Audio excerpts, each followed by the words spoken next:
Hello everyone and welcome to this video, the continuation in my series on Frankenstein, all taken from the ebook which you can see on the screen, the cover, and you can pick up a copy through following the link in the description. So in this video I want to talk about the character of Dr. Frankenstein, seen in this picture here from one of the many film versions. Interesting character, Dr. Frankenstein, because if you actually look closely at the book, one of the most obvious aspects of the novel is the gradual breakdown of Victor. When he begins his scientific work, it's with the motives and passion that we might expect to see in all scientists. So one of the very first sort of quotes that we see is he talks about being smitten with the thirst for knowledge. And his motives are revealed to be somewhat egocentric when he explains what glory would attend the discovery if I could banish disease from the human frame and render man invulnerable to any but a violent death. So the key word here, is glory. Victor Frankenstein begins as a young and ambitious scientist whose thirst for knowledge is fed by a desire for critical acclaim. This might be a tad selfish, but we can't really criticize this viewpoint too heavily. Victor's simply an intelligent and ambitious young man, but that does soon begin to change. In chapter 4, the reader might begin to sort of feel a bit worried for Victor. He says that 2 years passed in this manner, during which I paid no visit to Geneva, but was engaged heart and soul in the pursuit of some discoveries which I hoped to make.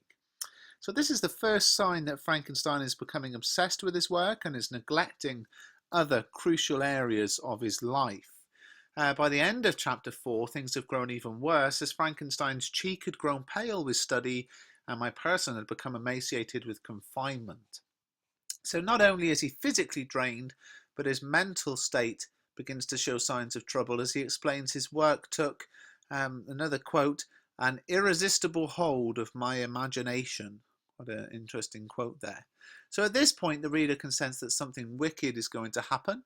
Mary Shelley is using foreshadowing, a literary device where the writer leaves clues about future events. The foreshadowing here is clear. This doctor, who's experimenting with very serious areas of study, is becoming irrational and obsessed.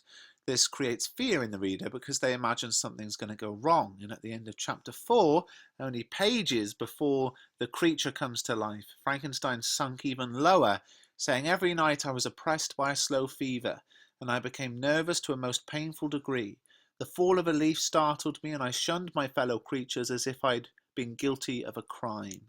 So by this point in the novel, we now behold a character who's exhausted, obsessed, unwell, paranoid, and isolated. Not the kind of guy you would want as your doctor. In chapter 5, the creature comes to life, and this is the climax of the novel, and therefore the mental state of the man in charge is crucial. Nevertheless, we hear these worrying words from Victor, for this I had deprived myself of rest and health. By his own admission, Frankenstein has deprived himself of everything he needs, and the result is that he cannot actually cope with what he creates. As you can see in this quote on the screen, unable to endure the aspect of the being I'd created, I rushed out of the room and continued a long time traversing my bedchamber, unable to compose my mind to sleep. At length lassitude succeeded to the tumult I had before endured, and I threw myself on the bed in my clothes, endeavouring to seek a few moments of forgetfulness, but it was in vain. I slept. Shelley is here using her writer's craft to full effect. After 4 chapters of waiting, the creature's finally been brought to life. However, Shelley then changes topic and writes about how Frankenstein's feeling. And all throughout this section of the novel, where Clerval comes and nurses his friend, the reader's desperate to hear about the creature. What is it doing? Where is it? And of course what Shelley's doing here is leaving it to the reader's imagination. By leaving topics unexplained, they become more frightening because the reader has to imagine in their own mind what's taking place, and each reader will imagine something different depending on what it is that scares them. For some it will be the idea that the creature is off in the streets. Others will be terrified that the creature's lurking behind the door, about to jump out at any second. This convention of horror writing is used very successfully in this passage. By the end of the novel, Frankenstein seems to have undergone a change of character.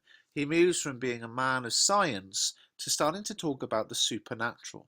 In chapter 24, he expounds Elizabeth and my departed friends, who even now prepare for the reward of my tedious toil and horrible pilgrimage.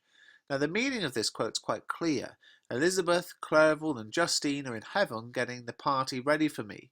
And this is one of the first mentions of religion that Victor makes. Could it be that he's believed in God all along, or has the horror of what he's been going through forced him to reevaluate his belief system? The final piece of the puzzle for me is found later in the chapter, where Victor mentions a moment after a slight repose during which the spirits of the dead hovered round and instigated me to toil and revenge. Well, what does this mean? It seems that the spirits of his dead friends are floating around him and telling him to go and kill the monster. Up until this point, the events of the novel have been loosely based on scientific developments, but now we can see a completely supernatural moment which shows that the rational, educated and passionate scientist has totally changed. Whether he's become a hallucinating madman or simply now turned to a belief in the supernatural is up for you to decide.